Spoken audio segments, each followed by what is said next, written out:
Right now, one name keeps popping up across the NASCAR world: Shane van Gisbergen, or simply SVG.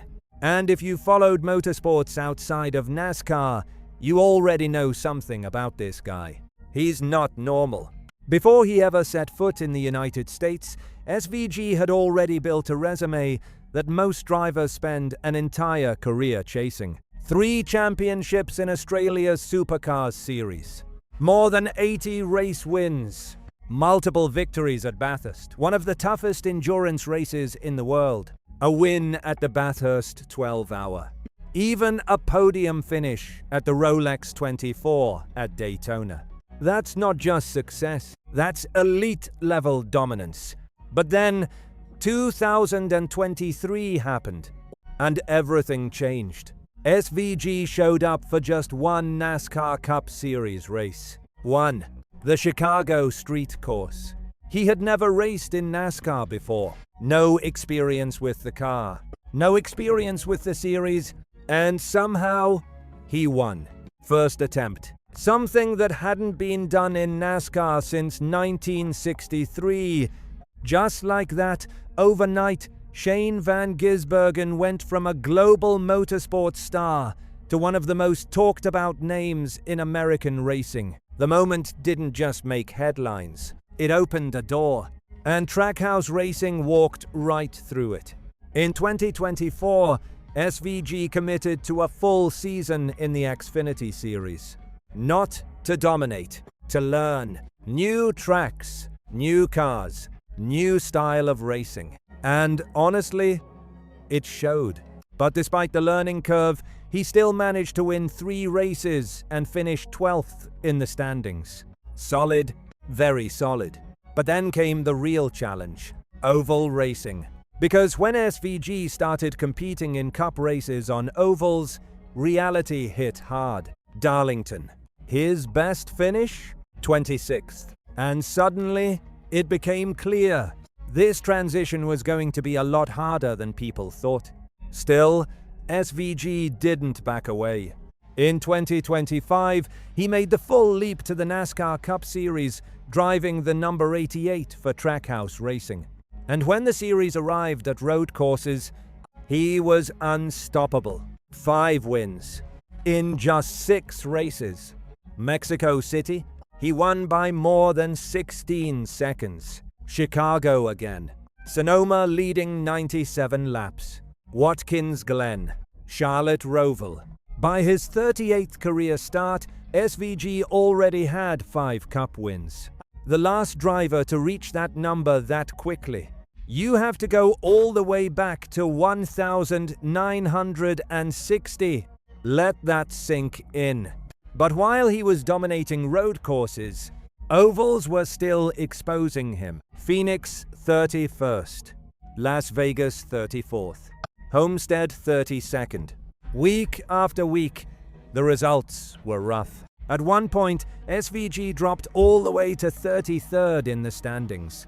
And to his credit, he didn't make excuses. SVG openly admitted the problem. It wasn't the car. It was him. He said he wasn't fully trusting the banking. He wasn't confident attacking corners flat out, the way oval racing demands. Even his crew chief was still learning at the cup level. So every single weekend became the same cycle. Frustration, adjustments, more frustration. But then, something started to change. Late in the 2025 season, the first signs of progress appeared. A top 1-0 finish at Kansas. A strong run at Talladega. 14th place at Martinsville. It wasn't domination, but it was improvement. And by the end of the season, SVG had still done something impressive. He won Rookie of the Year. He made the playoffs. But one huge question remained: can Shane van Gisbergen actually figure out oval racing? Fast forward to 2026. 7 races into the season. And now things are getting very interesting. Daytona 500. He qualifies 13th, runs inside the top 10, even leads laps. Then he gets caught in a crash. Final result? 30th. But the speed, it was clearly there. Then came Atlanta. And this might be the race that changed everything. SVG finished 6th. And here's the crazy part. He went through the grass twice during that race. Twice. And still finished 6th. That single result launched him from 28th to 16th in the standings. Then came Kota. 2nd place. Just barely missing another win. Phoenix? He spins twice and still finishes 11th. Las Vegas? Damage on lap 1, dead last. But then Darlington, 14th place. More improvement. Then Martinsville. Running inside the top 10 all day. Scoring stage points. At one point even running 2nd. Now, SVG sits 14th in the standings. Not dominant, not flashy, but consistent. Right on the edge of the playoff cut line. Then NASCAR released the advanced analytics during the Easter break. And this is where the story gets really interesting. Because according to the numbers, SVG is no longer just surviving on ovals. He's improving fast. He's now above average on drafting tracks, above average on short tracks, and on traditional ovals, still slightly below average, but much closer than last year. And it's not just statistics anymore. Other drivers are starting to notice. Denny Hamlin says elite drivers always adapt, and SVG is doing exactly that. Chase Elliott isn't surprised. Christopher Bell believes it's only a matter of time before SVG becomes fully competitive on ovals. Even Joey Logano admits he's doing a solid job. Inside Trackhouse, SVG is already outperforming expectations. His teammate Ross Chastain even joked that when SVG finally wins on an oval, don't be surprised if rugby balls start flying into the grandstands. That's how close people think he is. Because right now, this story is no longer about a rookie trying to survive. It's becoming one of the most impressive development stories in NASCAR. But the most interesting part, SVG's mindset. When reporters asked him about winning on an oval, he didn't make bold predictions. He didn't hype it up. Instead, he said something most drivers would never admit. He said he's not there yet.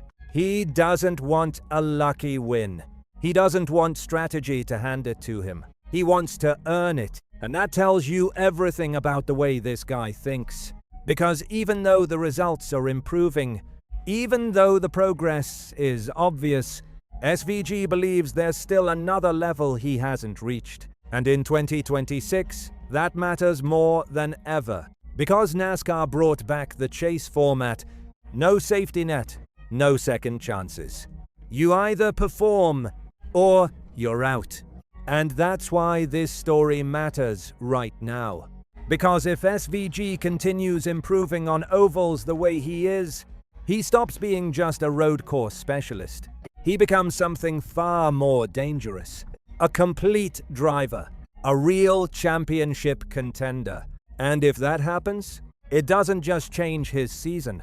It changes the entire championship picture. Honestly, this is exactly the kind of story NASCAR fans love. A driver enters the sport, struggles, admits it, keeps working, and slowly, race by race, starts figuring it out. That's what racing is all about. So now I want to hear from you.